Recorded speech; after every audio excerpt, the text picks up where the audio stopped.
हिंदवी स्वराज्य माझा घोडा माझा हत्ती किल्ला माझा, जगणार महाराष्ट्रा करता आणि मरणार या माती करता. म्हणून वयाच्या 16व्या वर्षी छत्रपती शिवाजी महाराजांनी स्वराज्याचं तोरण बांधलं. महाराज हे वयाच्या तरुणपणातलं आहे.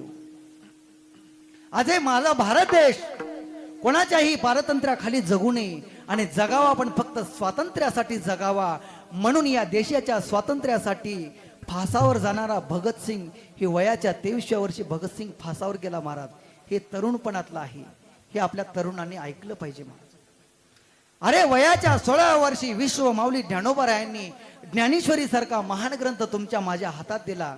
आता आपले पोरं वयाच्या 16व्या वर्षी काय करतील हे कीर्तनात मला सांगायसारखं नाही महाराज. म्हणून तरुणपणे तुम्ही या परमार्थ केला पाहिजे. तरुणांनी कीर्तन सांगावं आणि तरुणांनी कीर्तन ऐकावं महाराज. त्याच्यासाठी धर्म जागलं नाही महाराज. तरणा भाग्यवंत नटे हरी कीर्तनात. वयाचं बालपण हे संस्काराने शोभलं पाहिजे. वयाचं तरुणपण हे कीर्तनामध्ये शोभलं पाहिजे आणि वयाचं म्हातारपण